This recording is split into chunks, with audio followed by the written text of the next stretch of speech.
नमस्कार दोस्तों, मैं अमन। आज है 12 नवंबर और चलिए जानते हैं 12 नवंबर से संबंधित कुछ important updates.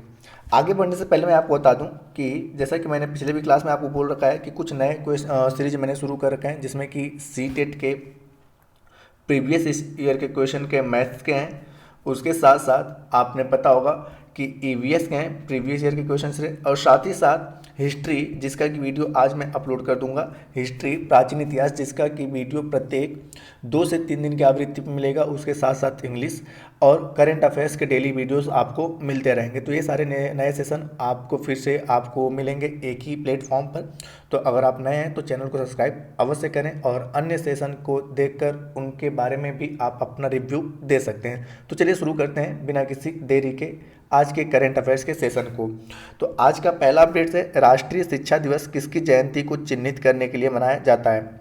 Option A Maulana Abul Kalam Azad, option B है जवाहरलाल नेहरू, ऑप्शन सी है एपीजे अब्दुल कलाम और ऑप्शन डी है एम विश्वेश्वरैया।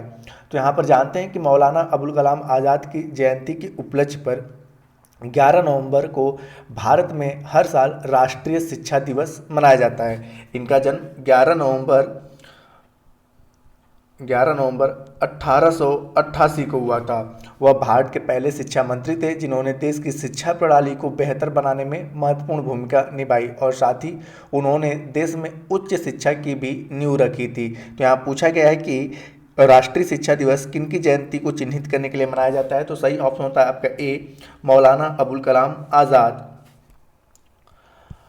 अगला प्रश्न है, लाइफ साइंस डेटा के लिए भारत के पहले रिपाजिटरी का नाम क्या है? ऑप्शन ए भारतीय जीवन विज्ञान डेटा केंद्र, ऑप्शन बी है भारतीय बायोटेक डाटा केंद्र, option C Indian biological data centre और ऑप्शन डी है लाइफ साइंस डाटा सेंटर। तो यहाँ पर जानते हैं लाइफ साइंस डेटा के लिए भारत में पहला repository centre Indian biological data centre Faridabad Haryana में स्थापित किया गया है।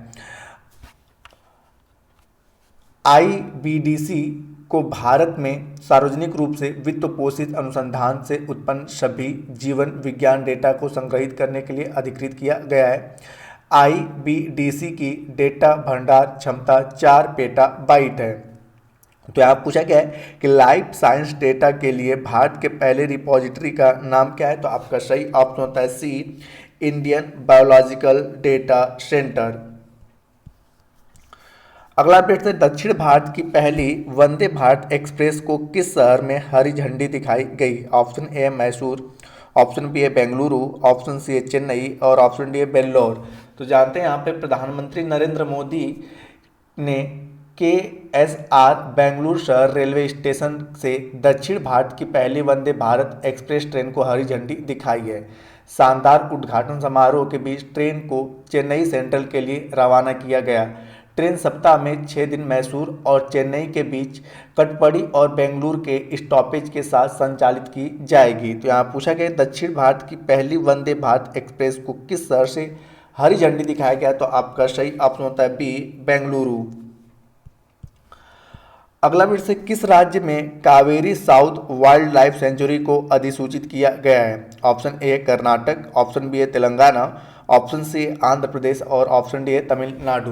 तो जानते हैं यहाँ पर कि तमिलनाडु सरकार ने Kaveri south wildlife century के रूप में कृष्णागिरी और धर्मपुरी के आरक्षित वनों में एक क्षेत्र घोषित किया है। यह वाइल्ड लाइफ सेंचुरी तमिलनाडु के कावेरी उत्तर वन्यजीव अभयारण्य को पड़ोसी कर्नाटक में कावेरी वन्यजीव अभयारण्य से जोड़ेगा, जिससे वन्यजीवों को संरक्षित क्षेत्रों का एक बड़ा सन्निहित नेटवर्क मिलेगा। तो यहाँ पूछा गया है कि किस राज्य में Cauvery south wildlife sanctuary को अधिसूचित किया गया है? तो आपका सही ऑप्शन होता है डी तमिलनाडु।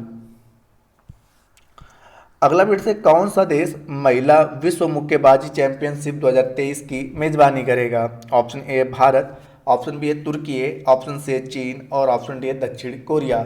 तो जानते हैं भारत को 2023 IBA महिला विश्व मुक्केबाजी चैंपियनशिप के लिए मेजबान देश के रूप में नामित किया गया है। इसके लिए इंटरनेशनल बॉक्सिंग एसोसिएशन यानी कि IBA और बॉक्सिंग फेडरेशन ऑफ इंडिया यानी कि BFI के बीच एक समझौता ज्ञापन पर हस्ताक्षर किए गए हैं। इस आयोजन में लगभग कुल पुरस्कार पुल 19.50 करोड़ का होगा। इसमें इसके स्वर्ण पदक विजेताओं को लगभग 81 लाख का पुरस्कार राशि प्रदान किया जाएगा। तो यहाँ पूछा गया है कि कौन सा देश महिला विश्व मुक्केबाजी चैंपियनशिप 2023 की मेजबानी करेगा। तो सही ऑप्शन होता है आपका ए, भारत। अगला प्रश्न, किस राज्य में गरीब पिछड़े वर्ग के लिए आरक्षण को 77% तक बढ़ाने के लिए एक विधेयक पारित किया गया है। ऑप्शन ए है छत्तीसगढ़, ऑप्शन बी है मेघालय, ऑप्शन सी है झारखंड और ऑप्शन डी है आंध्र प्रदेश। तो जानते हैं झारखंड विधानसभा ने विभिन्न श्रेणी को दिए जाने वाले कुल आरक्षण को बढ़ाकर 77% करने के लिए एक विधेयक पारित किया है। विधानसभा ने झारखंड पदों और सेवाओं में रिक्तियों के आरक्षण अधिनियम 2001 में संशोधन पारित किया, जिसमें एसटी, एससी, ईबीसी, ओबीसी और सरकारी नौकरी में आर्थिक रूप से कमजोर वर्गों के लिए आरक्षण वर्तमान के 60% से बढ़ा दिया गया है और जो कि 77% बढ़ाए जाने की मांग की गई है और यह मांग की गई है झारखंड राज्य में। आज का अंतिम अपडेट है पीएम गति शक्ति मल्टी मॉडल जलमार्ग शिखर सम्मेलन किस शहर में आयोजित किया जा रहा है। Option A Lucknow, option B है वाराणसी, ऑप्शन सी है अलीगढ़ और ऑप्शन डी है नोएडा। तो जानते हैं यहाँ पर कि पीएम गति शक्ति मल्टी मॉडल जलमार्ग शिखर सम्मेलन 11 से 12 नवंबर 2022 को उत्तर प्रदेश के वाराणसी में आयोजित किया जा रहा है।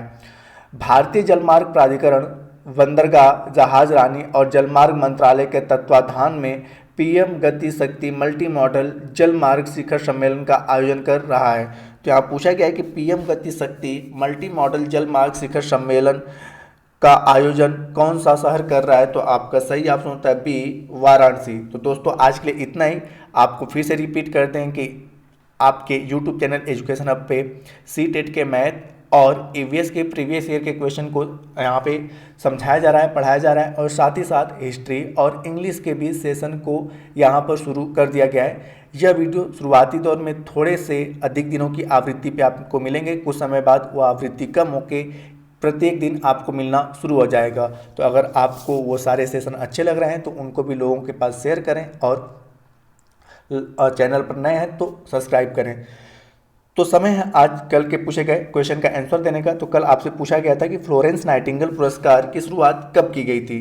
तो यहाँ पर इसका सही उत्तर है वर्ष 1973 में। तो जिन्होंने भी सही उत्तर दिया उनके लिए बधाई। अब समय है आज के क्वेश्चन का। तो आज का क्वेश्चन है कि कौन सा देश महिला विश्व मुक्केबाजी चैंपियनशिप 2023 की मेजबानी करेगा। क्वेश्चन को हम फिर से बोलते हैं कि कौन सा देश महिला विश्व मुक्केबाजी चैंपियनशिप 2023 की मेजबानी करेगा। आप इसका आंसर हमें कमेंट बॉक्स में दे सकते हैं। आपके कमेंट का हमें इंतजार रहेगा। तो दोस्तों वीडियो पसंद आया हो तो वीडियो को लाइक करें, कमेंट करें तथा अपने दोस्तों के साथ शेयर करें और चैनल पर नए हैं तो चैनल को सब्सक्राइब अवश्य करें। एवं इस PDF को प्राप्त करने के लिए आप हमारे टेलीग्राम से जुड़ सकते हैं, जिसका लिंक वीडियो के डिस्क्रिप्शन में दिया हुआ है। तो वीडियो के अंत तक बने रहने के लिए धन्यवाद। मिलते हैं जल्दी नेक्स्ट वीडियो में।